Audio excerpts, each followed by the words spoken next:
nama saya Gina Mufida, NIM 18053042. Di sini saya ingin menjelaskan tentang bahan ajar atau materi pelajaran. Yang pertama yaitu pengertian bahan ajar. Bahan ajar atau materi pembelajaran secara garis besar terdiri dari pengetahuan, keterampilan, dan sikap yang harus dipelajari siswa dalam rangka mencapai standar kompetensi yang telah ditentukan. Sejalan dengan berbagai jenis aspek standar kompetensi, materi pembelajaran juga dapat dibedakan menjadi jenis materi aspek kognitif, efektif, dan psikomotorik. Materi pembelajaran aspek kognitif secara terperinci dapat dibagi menjadi 4 jenis, yaitu fakta, konsep, prinsip, dan prosedur. Materi jenis fakta adalah materi yang berupa nama-nama, objek, nama tempat, nama orang, lambang, peristiwa, sejarah, nama bagian atau komponen suatu benda, dan lain sebagainya. Contoh, negara RI merdeka pada tanggal 17 Agustus 1945. Yang kedua itu materi konsep, adalah materi yang berupa pengertian, definisi, hakikat, inti, isi, definisi, identifikasi, kualifikasi, ciri khusus. Contoh, hukum adalah peraturan yang harus dipatuhi, ditaati, dan jika dilanggar dikenai sanksi berupa denda atau pidana. Yang ketiga, materi jenis prinsip adalah materi yang berupa dalil, rumus, postulat, adigium, paradigma, teorema. Contoh, hukum permintaan dan penawaran. Jika penawaran tetap permintaan naik, maka harga akan naik. Yang keempat itu materi jenis prosedur adalah materi yang berupa langkah-langkah mengerjakan sesuatu secara urut. Misalnya langkah-langkah menelpon, cara membuat telur asin, cara membuat bel listrik. Selanjutnya itu pemilihan bahan ajar dalam pembelajaran berbasis kompetensi. Terbagi dua prinsip pemilihan bahan ajar.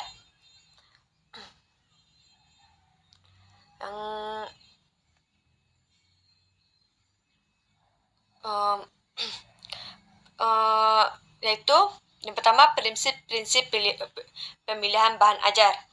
Ada beberapa prinsip perlu diperhatikan dalam pemilihan bahan ajar atau materi, yaitu yang pertama prinsip relevansi, artinya keterkaitan materi pembelajaran hendaknya relevan atau ada kaitan atau ada hubungan dengan mencapai standar kompetensi dan kompetensi dasar. Yang kedua, prinsip konsistensi, artinya keejagaan.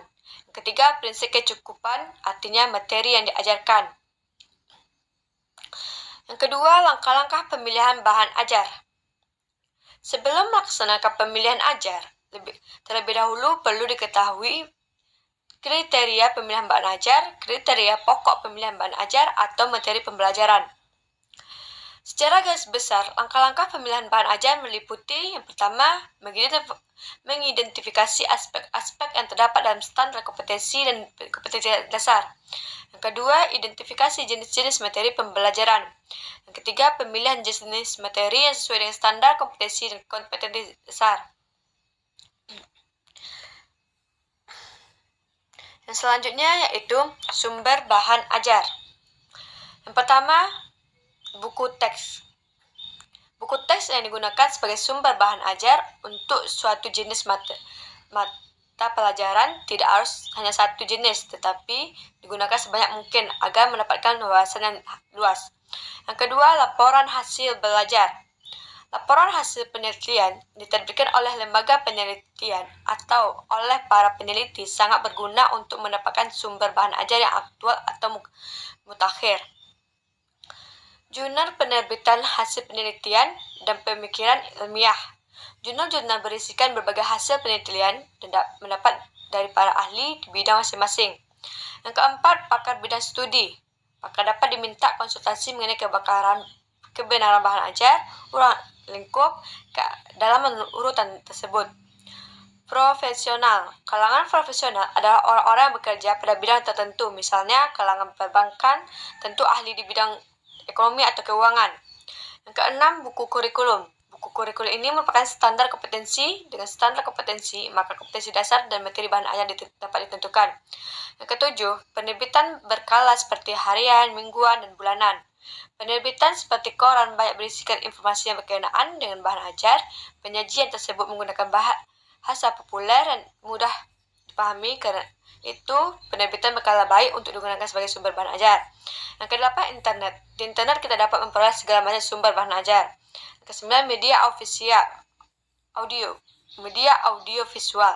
Kita dapat mempelajari berbagai jenis mata pelajaran seperti gunung berapi, kehidupan di laut melalui media audio visual. Yang ke-10 yaitu lingkungan. Kita dapat menggunakan lingkungan dalam berupa apa saja sumber bahan ajarnya. Baiklah, sekian terima kasih dari penjelasan saya. Assalamualaikum warahmatullahi wabarakatuh.